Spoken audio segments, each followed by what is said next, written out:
इससे भी मनादी की होगी, इससे भी खड़े होकर प्रोफेसीज की होंगी, इससे भी वहां पर खड़े होकर प्रचार किया होगा कि मैं वही हूं जिसको अंधों से ठीक किया गया था।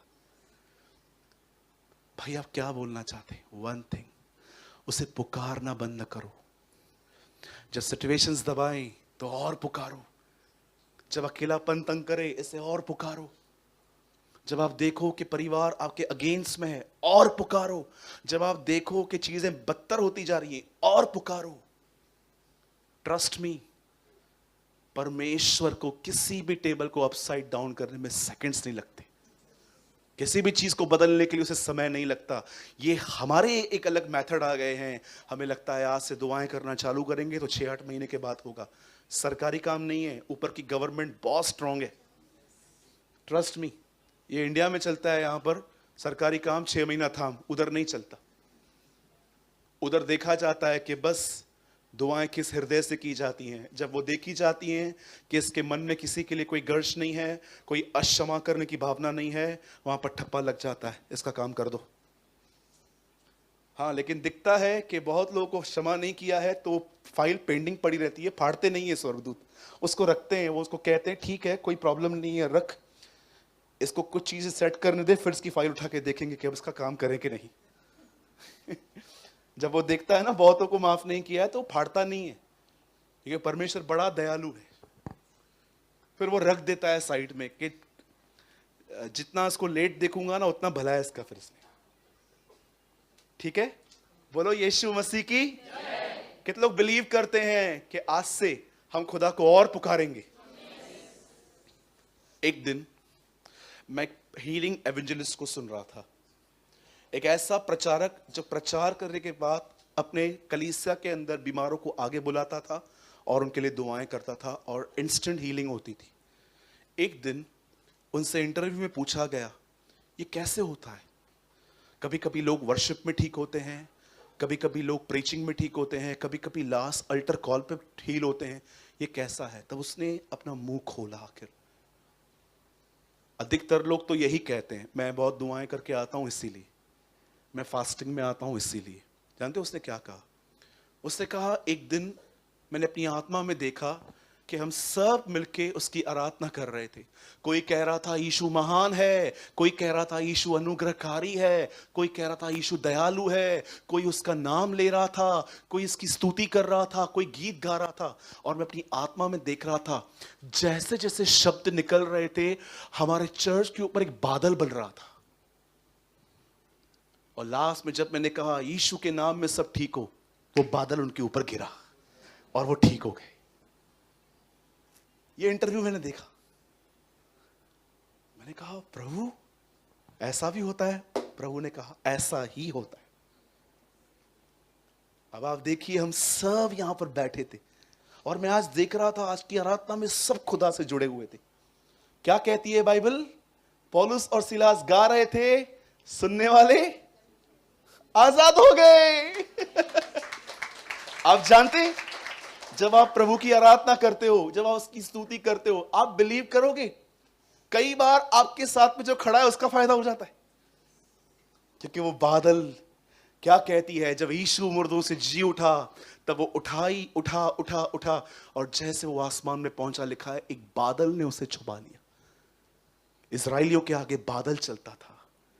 पतरस कहता है मुझे बादल में से आवाज आई और कहा गया इसकी सुनो। बादल क्या है? The presence of the Holi spirit, पवित्र आत्मा की हुजूरी। आप बिलीव कीजिए, आपका हर शब्द जो आप परमेश्वर को कहते हो वो आपके ही छुटकारे के लिए आता है। आप समझे? डोंट स्टॉप, इसको बिल्कुल बंद न करें, हमेशा उसके नाम को पुकारना सीखें। आमीन। चलिए हम वचन में आएंगे। आज का वचन है चलिए हम स्टार्ट करेंगे। मैं बिलीव करता हूं आज का वर्ड बहुत ही ऑसम है। या इट्स टफ, लेकिन जो वर्ड चैलेंज ना करे वो प्रीचिंग क्या होगी, राइट? आइए, मैं चाहता हूं आप सब मेरे साथ खोलें लूका रचित सुसमाचार और उसका 13 अध्याय। हम सब खोलेंगे द गॉस्पल ऑफ ल्यूक, लूका रचित सुसमाचार और उसका 13वां अध्याय, चैप्टर 13।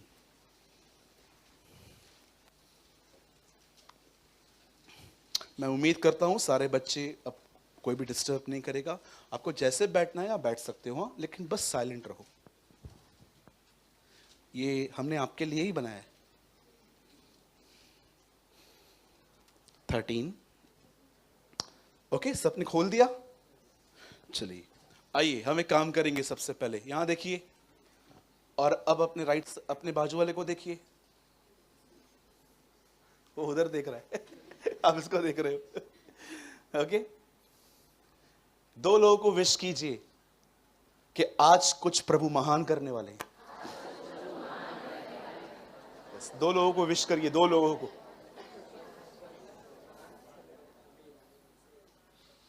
बोलिए, आज परमेश्वर मेरे जीवन में कुछ अद्भुत करने वाला है। यस, आमीन। भाई लगाइए 13 अध्याय का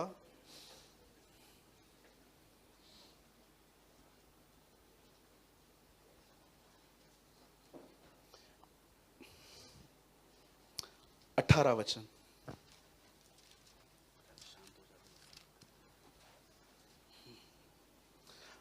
वचन। यहां लिखा है, फिर उसने कहा, परमेश्वर का राज्य किसके समान है? Question mark. सोचो, चलो कुछ सेकंड सोचो। और मैं उसकी उपमा किससे दूं? मैं किस बात से तुम्हें समझाऊं? आगे 19,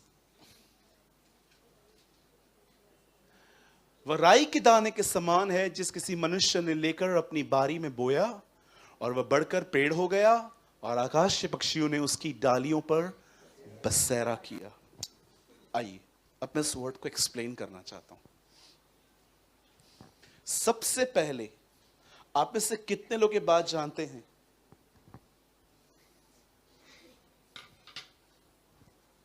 आप में से कितने लोग ये बात जानते हैं कि परमेश्वर के राज्य और स्वर्ग के राज्य में क्या डिफरेंस है?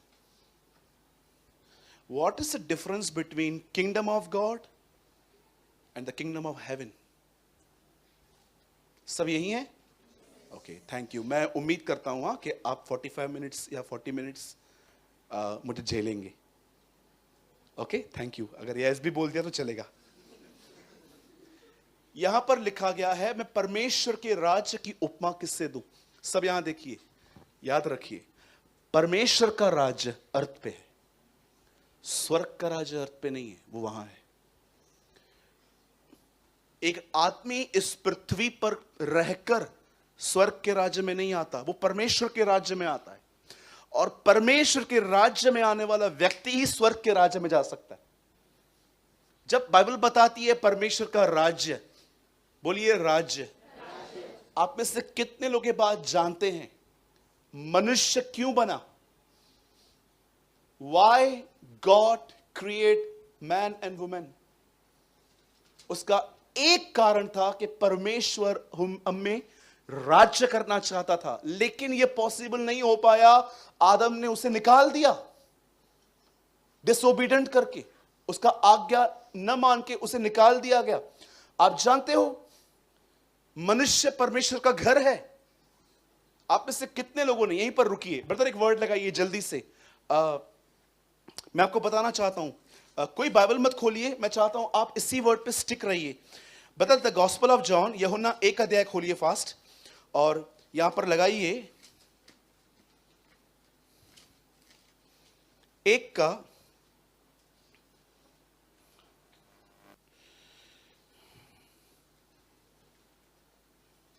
11 वचन। यहां देखिए, सब प्रोजेक्टर पे देखिए। मैं चाहता हूं आप ये वर्ड अपनी बाइबल में नहीं, यहां पढ़िए।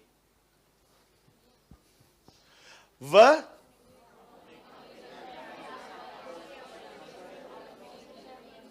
लिसन, जीसस किस कंट्री में आया? जीसस किस कंट्री में आया था? लेकिन यहां इसराइल का नाम क्यों नहीं है? यहां ऐसा लिखना चाहिए ना, वह इजराइल में आया परंतु उसके लोगों ने उसे ग्रहण नहीं किया। द बाइबल सेज वो अपने घर में आया।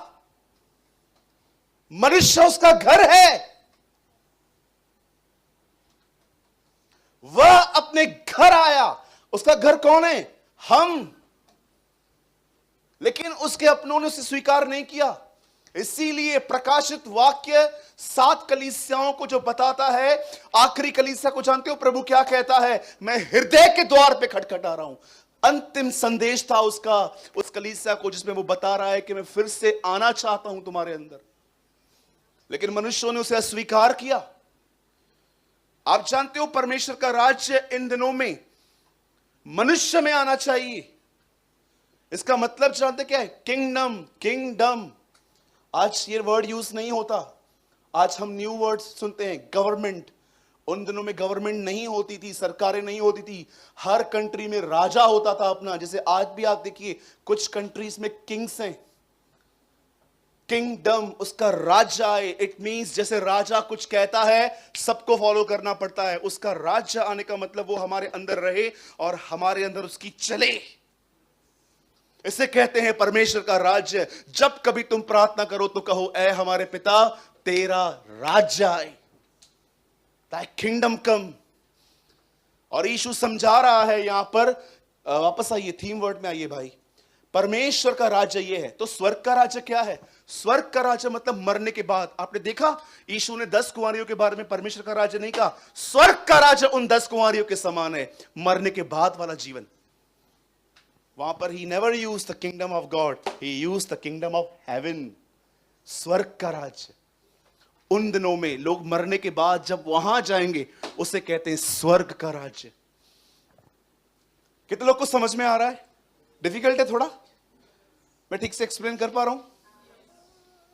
कोई है यहां पर तो एक काम करिए, न समझ में आए ना, मैं मीटिंग के बाद यहां रुकने वाला हूं कुछ देर, वही 15-20 मिनट के लिए।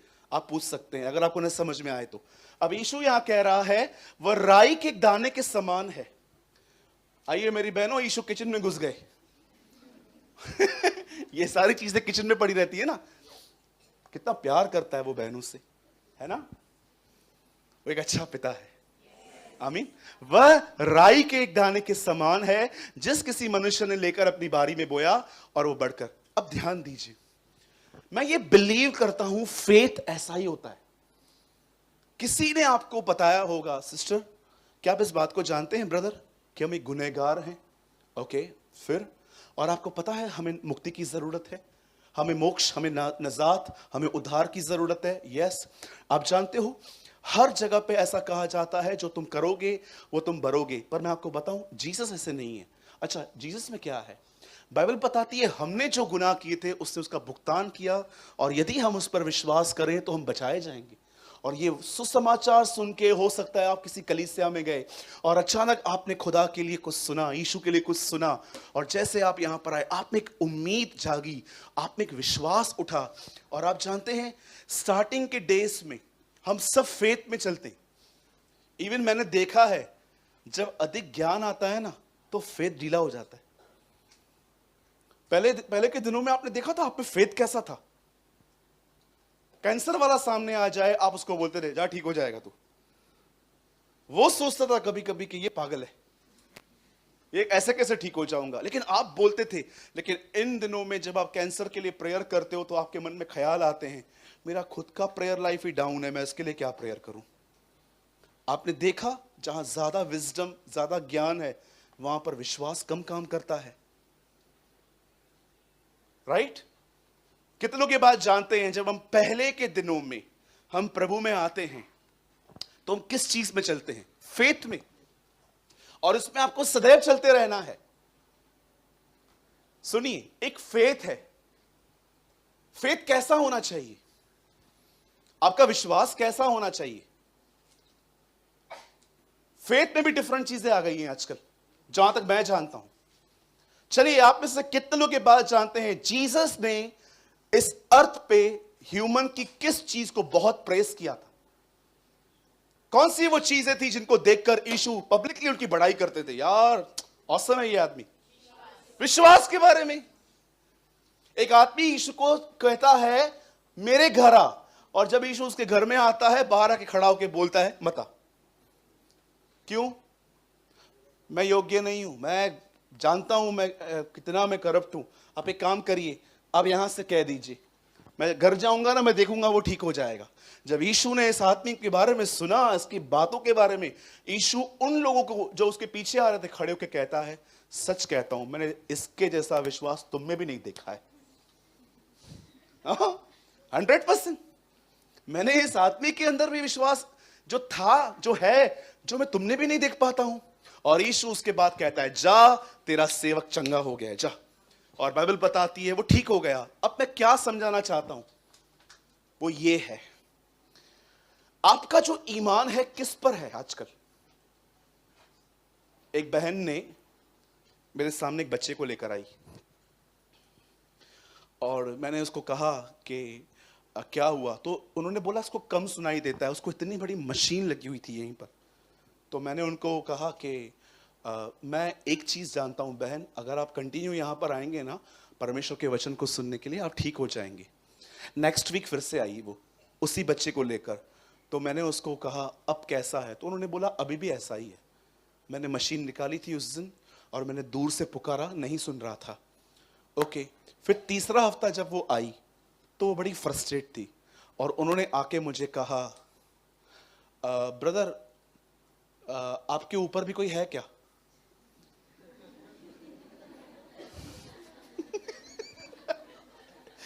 कोई ताकतवर पास्टर? तो मैंने कहा हाँ एक है। तो बोला कौन है? मैंने बोला उसका नाम यीशु है। आप जानते हैं ना जीसस इज अ पास्टर? कितनों के पास जानते हैं? कहाँ लिखा है? Yes, there is written in Hebrew. इब्रानियों में क्या लिखा है? प्रेरित और महायाजक। यीशु पर ध्यान दो, apostle and the high priest. मैंने कहा एक है, तो वो वही रहता है हमारे पीछे, वही दुआ करता है। नहीं एक्चुअली ब्रदर, मैं सोच रही हूं मैं इसे कहीं और ले जाऊं, हाथ रखवाऊं, ये करूं वो करूं। मैंने कहा बहन आप बिल्कुल जा सकते हो, लेकिन एक बात याद रखना, वो भी उसी यीशु से प्रार्थना करेगा, मैं भी उसी यीशु से प्रार्थना करूंगा। मैंने कुछ लोगों को जानते क्या देखा, खुदा से ज्यादा पर्सनैलिटीज के पीछे। ये अजीब फेथ नहीं है इन दिनों में? और मुझे पता चला कि वो ऐसे लोगों के सामने दुआ करवाने के लिए गए जिन्होंने उनसे प्रार्थना के पैसे ली। वो वापस आई, मैं जैसे वो वापस आई तो फिर एक हफ्ता वो फिर से आई, तो मैं